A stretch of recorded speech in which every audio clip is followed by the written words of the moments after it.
അതുപോലെയാണ് ഈ മനസ്സാകുന്ന വെള്ളത്തിന് നീന്തി കളിക്കണം എന്നുണ്ടെങ്കിൽ ഈ ശരീരത്തിൽ ആര് വേണം?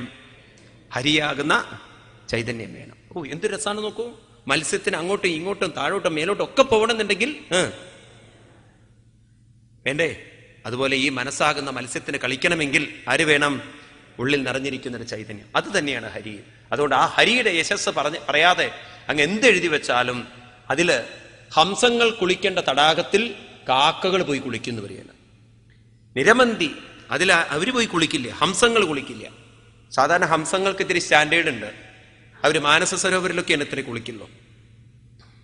ഹംസങ്ങൾക്കുള്ള പ്രത്യേകത എന്താ വെച്ചാൽ പാലും വെള്ളവും കൂട്ടിച്ചേർത്ത് കൊടുത്തു കഴിഞ്ഞാൽ പാലിനെ വേർതിരിച്ച് അവര് വെള്ളത്തെ വേർതിരിച്ച് പാല് മാത്രം അനുഭവിക്കും.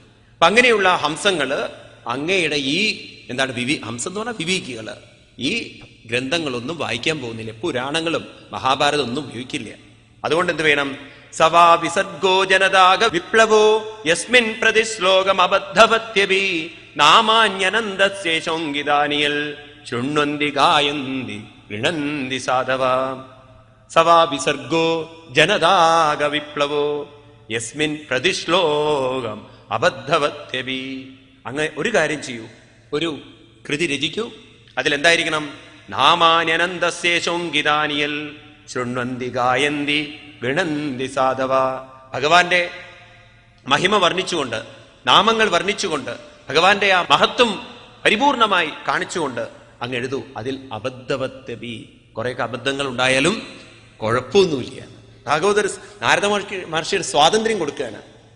അതിന്റെ ആശയം വിടരുത്. കുറെയൊക്കെ എഴുത്തിലൊക്കെ മിസ്റ്റേക്ക് വന്നാലും കുഴപ്പമൊന്നുമില്ല.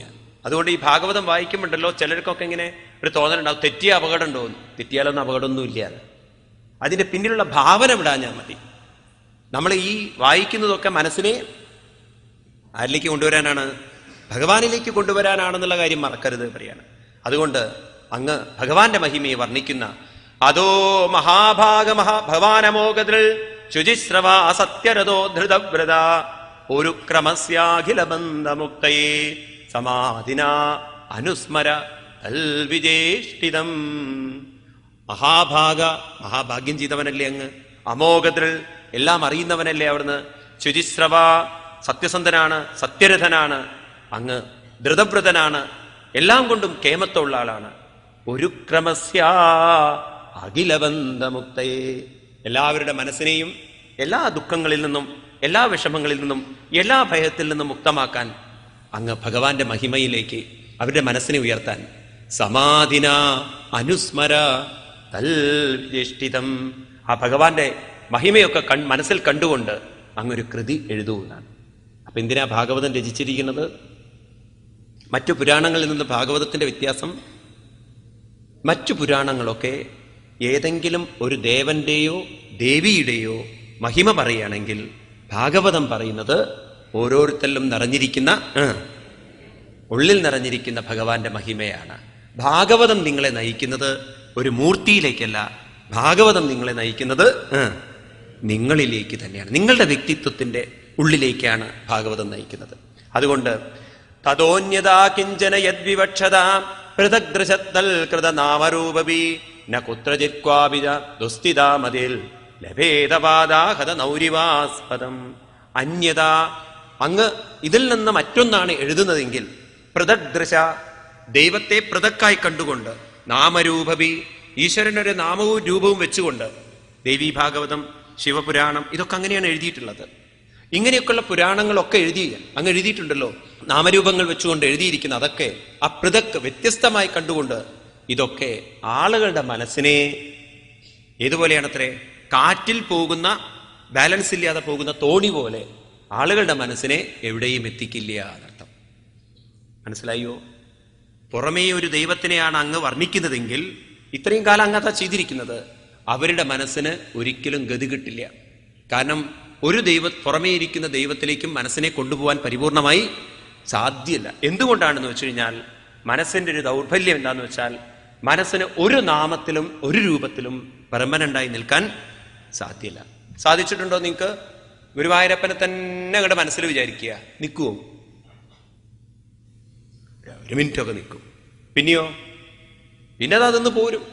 ഒന്നിലും ഏകാഗ്രമാവാൻ ആര് സമ്മതിക്കില്ല? ഒരു സ്ഥലത്ത് മെഡിറ്റേഷൻ ക്ലാസ് നടക്കുക, ആചാര്യൻ പറഞ്ഞ എല്ലാവരും കണ്ണടയ്ക്കുള്ളൂ, ഒരാൾ മാത്രം കണ്ണു തുറന്നിരിക്കുക. ഇദ്ദേഹം ചോദിച്ചു, താനെന്തിനാ കണ്ണു തുറന്നത്? എല്ലാവരും കണ്ണടച്ച് എൻ്റെ പേഴ്സ് കൊണ്ടുപോയല്ലോ ഒന്ന്. അങ്ങനെയുള്ളവരോട് എന്ത് പറയാനാ? എളുപ്പമൊന്നുമല്ല. തോന്നുന്നുണ്ടോ നിങ്ങൾക്ക് മനസ്സങ്ങനെ ഏകാഗ്രവും? അതുകൊണ്ട് വേണ്ടാത്തതൊക്കെ എഴുതിയിട്ട് അങ്ങ് ആളുകളുടെ മനസ്സിന് എന്തിനാ മഹർഷിയെ പരിഭ്രമിപ്പിച്ചതെന്ന്. ഇനി ഒരു കാര്യം കൂടി, ഒരു അടുത്ത ശ്ലോകം ഉണ്ടല്ലോ, നാരദ മഹർഷി മഹാഭാരതത്തിനെ ഒന്ന് താഴ്ത്തി വെക്കുക. പറയണ, ജുഗുപ്സിതം ധർമ്മ കൃതേന ശാസത സ്വഭാവരക്തസ്യ മഹാൻ വ്യതിക്രമ യദ്വാക്യതോ ധർമ്മ ഇതീതരസ്ഥിതോ ന മന്യതേ തസ്യ നിവാരണം ജന. അങ്ങ് ജനങ്ങളോടുണ്ടല്ലോ ധർമ്മമനുഷ്ഠിക്കൂ, ധർമ്മമനുഷ്ഠിക്കൂ, ധർമ്മമനുഷ്ഠിക്കൂ എന്നും പറഞ്ഞുകൊണ്ട് അങ്ങൊരു കൃതി എഴുതിയിരിക്കുന്നു. ഏത്? മഹാഭാരതം. യഥോ ധർമ്മ സ്തതോ ജയ എന്നൊക്കെ പറഞ്ഞിട്ട് കൃതി എഴുതിയിരിക്കുകയാണ്. ജുഗുപ്സിതം, ആളുകളെ വെറുതെ ധർമ്മത്തിലേക്ക് മാത്രം നയിക്കുന്ന അങ്ങുണ്ടല്ലോ നിന്ദ്യമായൊരു കാര്യം മഹർഷി ചെയ്തിരിക്കുന്നത്. ജുഗുപ്സിതം എന്ന് പറഞ്ഞാൽ നിന്ദ്യം. എന്തുകൊണ്ട്? കാരണം ഈ ധർമ്മങ്ങളൊക്കെ അനുഷ്ഠിച്ചാലും പ്രകൃതിയുടെ നിയമം അനുസരിച്ച് ശരീരം എന്തെല്ലാം ധർമ്മം അനുഷ്ഠിച്ചാലും അവസാനം എത്തിച്ചേരുന്നത് പ്രകൃതിയിലേക്കാണ്. ഇതുപോലെ മനസ്സ് എവിടെ എത്തിച്ചേരണം? ഭഗവാനിൽ എത്തിച്ചേരുന്ന വഴി അങ്ങ് പറഞ്ഞു കൊടുക്കാത്തടത്തോളം കാലം എന്തെല്ലാം ധർമ്മം അനുഷ്ഠിച്ചാലും വീണ്ടും മനസ്സിന് ഇതെല്ലാം മനസ്സിലായില്ല. ശരീരം എവിടുന്ന് പുറപ്പെട്ടു അവിടെ എത്തിച്ചേരണം അല്ലേ? അത് എത്തിച്ചേർന്നിരിക്കും. ഇതുപോലെ മനസ്സ് എവിടുന്ന് പുറപ്പെട്ടുവോ അവിടെ എത്തിച്ചേരാത്തോടത്തോളം കാലം മനസ്സിന് വീണ്ടും വീണ്ടും തിരിച്ചു വരേണ്ടതുണ്ട്. മനസ്സിലായിട്ടുണ്ടല്ലോ? അതുകൊണ്ട് മനസ്സ് തിരിച്ചു വരുന്നതിന് നിവാരണം കൂടി പറഞ്ഞു കൊടുക്കേണ്ടതായിരുന്നു അങ്ങ്. അതങ്ങ് പറഞ്ഞു കൊടുത്തില്ല. അതുകൊണ്ട് 17ാമത്തെ ശ്ലോകമുണ്ട്, അത് ഇത്തിരി ശ്രദ്ധ വെക്കേണ്ട ശ്ലോകമാണ്. തെക്വാ സ്വധർമ്മം ചരണാംബുജം ഹരേ ഭജന്നപക്കോദപദേ തദോ യഥീം യത്രക്കവാഭദ്രഭൂതമുഷ്യകിം കോവാർത്താപ്തോ അപജതം സ്വധർമ്മത. തെക്വാ സ്വധർമ്മം. ഒരാൾക്ക് സ്വധർമ്മം മുഴുവൻ അനുഷ്ഠിക്കാൻ പറ്റിയില്ല. സപ്പോസ് അതിലൊക്കെ വീഴ്ച വന്നു, ഭർത്താവിനെ വേണ്ട വിധത്തിൽ നോക്കിയില്ല, ഭാര്യയെ നോക്കിയില്ല, അല്ലെങ്കിൽ മക്കളോടുള്ള ധർമ്മം ചെയ്തിട്ടില്ല, മുഴുവൻ ചെയ്തിട്ടില്ല. അങ്ങനെ ചില വീഴ്ചകളൊക്കെ പറ്റിയെങ്കിലും വിഷമിക്കരുത് എന്ന് പറയാണ്. ഞാൻ ചെയ്യേണ്ടതൊന്നും ചെയ്തില്ലല്ലോ എന്നുള്ള കുറ്റബോധം വേണ്ട. തെക്വാ സ്വധർമ്മം, കുറ്റബോധം വേണ്ട. പിന്നെയോ ചരണാംബുജം ഹരേ ഭജൻ. മനസ്സിനെ കൊണ്ട് ആരിലേക്ക് തിരിഞ്ഞാൽ മതി? ഭഗവാനിലേക്കും മനസ്സിനെ ഉയർത്തൂ. ആ ധർമ്മം വിട്ടുപോകരുത്. അങ്ങനെ ഒരാള് ഉയർത്തിക്കഴിഞ്ഞാൽ പതേത്, ഇടയ്ക്ക് വെച്ച് പതേത് മരിച്ചുപോയാലും അഭദ്രം, അവർക്കൊരിക്കലും ജീവിതത്തിൽ എന്തുണ്ടാവില്ല? അധപ്പതനമുണ്ടാവില്ല. ആർക്ക്? സ്വധർമ്മം കുറച്ച് വിട്ടുപോയാലും മനസ്സിന്റെ ധർമ്മം വിട്ടുപോവാത്തൊരാള് അവിടെ എത്തിയിട്ടില്ലെങ്കിലും അവർക്കൊരിക്കലും അധപ്പതനമുണ്ടാവില്ല. അല്ലാതെ ഒരാൾ സ്വധർമ്മം അനുഷ്ഠിച്ചു എന്നാൽ അയാള് എന്താണ് ഭഗവാനിലേക്ക് മനസ്സിനെ ഉയർത്തിയിട്ടില്ലെങ്കിലോ അയാളെ സംബന്ധിച്ച് ഭാഗവതം പറയുന്നു, അയാൾ എന്നും താഴെ തന്നെയാണ്. അയാൾ എന്നും താഴെ തന്നെ എത്തിയിരിക്കും. അതായത് തസ്സൈവതോ നവൈജനോ ജാതു കഥഞ്ചനാവ്രജൻ മുകുന്ദ സേവ്യന്യ വദംഗ സംസ്കൃതിം സ്മരൻ മുകുന്ദാംഗ്രിഭൂഹനം പുനർ വിഹാതുമിച്ചേന രസഗ്രതോ യഥാ. നവൈജനോ ജാതു കഥഞ്ചനാവ്രജേ മുകുന്ദ സേവ്യംഗ. ആരാണോ ആ ഭഗവാന്റെ പാദത്തെ മുറുകെ പിടിച്ചുകൊണ്ട് മുന്നോട്ട് പോയിരിക്കുന്നത് അവരൊരിക്കലും സംസാരത്തിലേക്ക് തിരിച്ചു വരുന്ന പ്രശ്നം ഉണ്ടാവില്ല. എന്നാൽ ആ സ്മരണം ഉറയ്ക്കാത്ത ഒരാളെ സംബന്ധിച്ച്, അല്ലെങ്കിൽ അതിലേക്ക് മനസ്സുയരാത്ത ഒരാളെ സംബന്ധിച്ച് വീണ്ടും വീണ്ടും വീണ്ടും പുനരാവൃത്തിയിലേക്ക് വരണം. അതുകൊണ്ട് അങ്ങ് ശരീരത്തിന്റെ ധർമ്മത്തെക്കുറിച്ച് പറഞ്ഞു, ഏത് പറഞ്ഞിട്ടില്ല? മനസ്സിന്റെ ധർമ്മത്തെക്കുറിച്ച് പറഞ്ഞില്ല. അതുകൊണ്ട് മനസ്സിന്റെ ധർമ്മത്തെക്കുറിച്ച് വിശദമായി പറയുന്ന ഒരു കൃതി എഴുതൂ. അത് തന്നെയാണ് ഏത്? ശ്രീമദ് ഭാഗവതം. അങ്ങനെയാണെങ്കിലോ ഇതം ഹി വിശ്വം ഭഗവാനിതേതരോ യദോ ജഗസ്ഥാന നിരോധ സംഭവ തദ്ധി സ്വയം വേദ ഭവൻ തദാപി വൈ രാദേശമാത്രം ഭവത പ്രദർശിതം. ഇതം ഹി വിശ്വം ഭഗവാനിതേതരോ. ഈ പ്രപഞ്ചം അല്ലെങ്കിൽ ഈ കാണുന്ന സകലതും ഭഗവാനിൽ നിന്ന് ഒരിക്കലും വ്യത്യസ്തമല്ല. കാരണം ഭഗവാനില്ലെങ്കിൽ ഇതൊന്നും അനുഭവിക്കാൻ സാധ്യമല്ല. തദ്ധി സ്വയം വേദ, എല്ലാം ഭഗവാനിൽ തന്നെയാണ് എന്ന് നല്ലവണ്ണം ബോധ്യമുള്ള അങ്ങ് അത് കുറച്ച് മാത്രം പറഞ്ഞു വെച്ചു. ഗീതയിലൂടെ വളരെ കുറച്ചേ പറഞ്ഞു വെച്ചുള്ളൂ. അതുകൊണ്ട് ഭഗവാനിലാണ് എല്ലാം ഇരിക്കുന്നതെന്നും ഭഗവാനില്ലെങ്കിൽ എല്ലാം ഒരു വലിയൊരു പൂജ്യമാണ്, വട്ടപൂജ്യമാണെന്നും മനസ്സിലാക്കി കൊടുക്കുന്ന രീതിയിൽ ആളുകളുടെ മനസ്സിനെ ആരിലേക്ക് കൊണ്ടുവരണം? ഭഗവാനിലേക്ക്. വളരെ രസകരമായിട്ട് രാമകൃഷ്ണ പരമഹംസർ പറയും, നമ്മളൊരു 1000 എഴുതി കഴിഞ്ഞാൽ ഓരോ പൂജ്യത്തിനും വില കൊടുക്കുന്നത്, 1000-ലെ ഓരോ പൂജ്യത്തിനും വില കൊടുക്കുന്നത് ആ ഒന്നാണ്. ആ ഒന്ന് പോയി കഴിഞ്ഞാലോ? ഇതുപോലെ ഈ ലോകത്തിന് വില കൊടുക്കുന്നത് നമ്മുടെ മനസ്സാണ്, അല്ലേ? ഒരാളുടെ മനസ്സും ഇല്ലെങ്കിലോ ലോകത്തിന് വല്ല വിലയുണ്ടോ? ആ മനസ്സുകൾക്കൊക്കെ ആരാ വില കൊടുക്കുന്നത്? ഉള്ളിൽ നിറഞ്ഞിരിക്കുന്നൊരു ഭഗവാനാണ്. ആ ഭഗവാൻ ഇല്ലെങ്കിൽ മനസ്സുണ്ടോ? മനസ്സില്ലെങ്കിൽ ലോകമുണ്ടോ? ഉണ്ടോ? ലോകത്തിന്റെ നിലനിൽപ്പ് മുഴുവൻ മനുഷ്യന്റെ മനസ്സിലാണ്. ശരിയല്ലേ? ചിന്തിക്കും നിങ്ങൾ. എല്ലാറ്റിനും വാല്യൂ ചെയ്തിരിക്കുന്ന മനസ്സാണ്. അപ്പൊ ഇതൊക്കെ നിശ്ചയിച്ചിരിക്കുന്നത് മനുഷ്യന്റെ മനസ്സാണെങ്കിൽ ആ മനുഷ്യ മനസ്സിന് വില നിശ്ചയിക്കുന്നത്, അല്ലെങ്കിൽ അതിന്റെ നിലനിൽപ്പ് നിശ്ചയിച്ചിരിക്കുന്നത് ഉള്ളിൽ നിറഞ്ഞിരിക്കുന്ന ഭഗവാനാണെങ്കിൽ അങ്ങത് പ്രാദേശമാത്രം ഭവത പ്രതിഷ്ഠിതം. വളരെ കുറച്ച് മാത്രമേ ഗീതയിൽ പറഞ്ഞു വെച്ചിട്ടുള്ളൂ, മഹാഭാരതത്തിലൊക്കെ. അതുകൊണ്ട് അതൊന്ന് വിസ്തരിച്ച് പറഞ്ഞു തരൂ. ഇങ്ങനെ ഭഗവാന്റെ മഹിമയെ, എല്ലാവരിലും നിറഞ്ഞിരിക്കുന്ന ഭഗവാന്റെ മഹിമയെ എല്ലാവർക്കും കാണിച്ചു തന്ന് എത്രയൊക്കെ ധർമ്മത്തിൽ ച്യുതി സംഭവിച്ചവരാണെങ്കിലും അവരുടെ മനസ്സിനെ അതിലേക്ക് ഉയർത്താൻ വേണ്ടി പറഞ്ഞ ശാസ്ത്രമാണ് ശ്രീമൽ. ഇനി ആരെങ്കിലും നിങ്ങളോട് ചോദിക്കുകയാണ് എന്താ ഭാഗവതം എന്ന് ചോദിച്ചു കഴിഞ്ഞാൽ വളരെ വ്യക്തമായി മറുപടി പറയൂ. എല്ലാവരിലും നിറഞ്ഞിരിക്കുന്ന ഈശ്വര മഹിമയെ കാണിച്ചു തരാനും ഇനി വ്യവഹാര തലത്തിൽ ഇത്തിരി ധർമ്മച്യുതി സംഭവിച്ചാലും മനസ്സിനെ അതിലേക്ക് ഉയർത്താനും വേണ്ടി എഴുതി വച്ചിരിക്കുന്ന ഗ്രന്ഥമാണ് ഭാഗവതം. അതുകൊണ്ടായിരിക്കാം ഈ കലിയുഗത്തിൽ മറ്റു പുരാണങ്ങളെക്കാൾ കൂടുതൽ ഏത് പ്രചരിച്ചിരിക്കുന്നത്? ഭാഗവതം അത്ര ഒരു ഗംഭീര ശാസ്ത്രമാണ് ഭാഗവതം എന്ന് പറയുന്നത്. ഏത് തളർന്ന മനസ്സിനെയും ഉയർത്താൻ ഇതിൽ ശക്തിയുണ്ട്. എന്നിട്ട് പറഞ്ഞു, ഇത് എൻ്റെ അനുഭവമാണ് വേദവ്യാസ മഹർഷി, ഞാനിത് അങ്ങേക്ക് പറഞ്ഞു തരാം. എന്നിട്ട് നാരദ മഹർഷി സ്വന്തം കഥ പറയാണ്. നാരദ മഹർഷി പൂർവ്വജന്മ കഥയാണ് പറയുന്നത്. പണ്ട് ഞാൻ ഒരു ശൂദ്രസ്ത്രീ എന്ന് പറഞ്ഞാൽ ഇവിടെ അർത്ഥം ജാതി കൊണ്ട് താഴ്ന്നത് എന്നല്ല.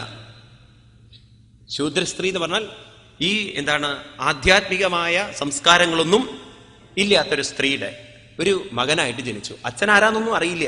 അന്നത്തെ കാലഘട്ടമൊക്കെ അങ്ങനെ ഇരിക്കാം, എവിടുന്ന എന്താണെന്നൊന്നും അറിയില്ല. ഏതായാലും ഒരു ബ്രാഹ്മണ ഗൃഹത്തിൽ, അതും ബ്രാഹ്മണൻ എന്നൊക്കെ പറഞ്ഞു കഴിഞ്ഞാൽ ഒരു സത്സംഗിയായിരിക്കുന്ന ബ്രാഹ്മണ ഗൃഹത്തിലായിരുന്നു അമ്മ ജോലി ചെയ്തത്. അമ്മ എന്നെ കൊണ്ടുപോകും. ഞാൻ 5 വയസ്സുള്ള ബാലൻ. എനിക്കാണെങ്കിലോ കളിയിലൊന്നും താല്പര്യം ഉണ്ടായിരുന്നില്ല. എങ്ങനെയോ കുട്ടിക്കാലം മുതലേ ഒരു ദൈവീക സംസ്കാരം ഉള്ളത് കൊണ്ട് ആ ബ്രാഹ്മണന്റെ വീട്ടിൽ ചെന്നിട്ട് അയാളെ കുറെ ഹെൽപ്പ് ചെയ്യും. അങ്ങനെ ഇരിക്കുമ്പോൾ ഒരു സുഹൃതം വന്നു. എന്താണിത്? ചാതുർമാസ്യ കാലം വന്നപ്പോൾ അവിടെ കുറച്ച് ആളുകൾ, സത്സംഗികളായിട്ടുള്ള ആളുകൾ വന്നു. അപ്പൊ അവര് സത്സംഗങ്ങളൊക്കെ എടുക്കും, പലതും ചെയ്യുന്ന സമയത്ത് ഞാൻ അതിലൊക്കെ പങ്കുചേർന്നു. എന്നിട്ടോ അവരുടെ ശുശ്രൂഷമാണോ, അവരെ ഞാൻ ശുശ്രൂഷിക്കാൻ തുടങ്ങി. എന്ന് മാത്രല്ല, ഞാൻ ഉച്ഛിഷ്ടലേപനം, അവർ കഴിച്ചതിന്റെ ഉച്ഛിഷ്ടം കഴിക്കും. എന്നിട്ട് അവര് പറയുന്ന തത്ര അന്നുഹം കൃഷ്ണകഥ പ്രകായത അനുഗ്രഹേണ ശൃണുവം മനോഹര, അവര് പലതും പറയുമ്പോൾ അതിലെനിക്ക് അവരുചി, എനിക്ക് രുചി വന്നു തുടങ്ങി. ക്രമേണ എന്റെ മനസ്സ് അവര് പറഞ്ഞതിൽ അങ്ങോട്ട് ഉറച്ചു. ക്രമേണ പശ്യമയി ബ്രഹ്മണി കൽപ്പിതം പരേ. 5 വയസ്സുള്ളപ്പം തന്നെ എനിക്ക് മനസ്സിലായി ഈശ്വരൻ എന്ന് പറയുന്ന ശക്തി എവിടെയുണ്ട്? എന്നിൽ നിറഞ്ഞിരിക്കുന്നത് നീ മഹാത്മാക്കളിലൂടെ മനസ്സിലാക്കാൻ പറ്റി. പുറമേ അല്ല എന്ന് മനസ്സിലായി. എന്തോ ആ ഒരു വലിയൊരു ഭാഗ്യം ഞാൻ അവരോട് ചേർന്നപ്പോ ശ്രദ്ധദാനസ്യ ബാലസ്യ ദാന്തസ്യ അനുചരസ്യ ച, എന്നിലെ ശ്രദ്ധ കണ്ട്, ഞാൻ അവരെ ശുശ്രൂഷിക്കുന്നത് കണ്ട്, എന്നിലെ വിനയം കണ്ട്, എന്നിലെ മഹത്വം കണ്ട്, ജ്ഞാനം ഗുഹ്യതമം യത്തൽ സാക്ഷാൽ ഭഗവതോദിതം അന്നവോജൻ ഗമിഷ്യന്ത കൃപയാദീനവത്സല. എനിക്കവര് ഭഗവാൻ തന്നെ പറഞ്ഞു കൊടുത്തിരിക്കുന്ന, ഭഗവാനിൽ നിന്ന് തന്നെ പ്രകടമായിരിക്കുന്ന ജ്ഞാനം ഗുഹ്യതമം, വളരെ സൂക്ഷ്മമായ ജ്ഞാനം അവരെനിക്ക് പറഞ്ഞു തന്നു. അപ്പോ 5 വയസ്സിൽ ജീവിതത്തിന്റെ പരമമായ സത്യം മനസ്സിലാക്കിയ ആളായിരുന്നു അത്രേ നാരദ മഹർഷി പൂർവ്വജന്മത്തിൽ. അങ്ങനെയൊക്കെ കേട്ട് അങ്ങനെ ഞാൻ അതൊക്കെ മനസ്സിൽ ഇങ്ങനെ വളർത്തിക്കൊണ്ടുവരായിരുന്നു. ക്രമേണ എന്തു പറ്റി? ഇതൊക്കെ കഴിഞ്ഞ് എന്റെ മനസ്സിലങ്ങോട്ട് ഭഗവാനെ സ്മരിക്കാൻ തുടങ്ങി. ഓം നമോ ഭഗവതേ തുഭ്യം വാസുദേവായ ധീമഹി പ്രദ്യുമ്നായ നിരുദ്ധായ നമഃ സംഘർഷണായ ച. ഇപ്രകാരം ഞാൻ ആ മന്ത്രവും ജപിച്ചുകൊണ്ട് ഭഗവാനെ എനിക്ക് പറ്റുന്ന രീതിയിലൊക്കെ അവർ പറഞ്ഞു തന്ന പോലെയൊക്കെ ധ്യാനിച്ചുകൊണ്ട്, ഒരു ശംഖുചക്ര കഥാരൂപത്തിലൊക്കെ ധ്യാനിച്ചുകൊണ്ട് ഞാൻ അങ്ങനെ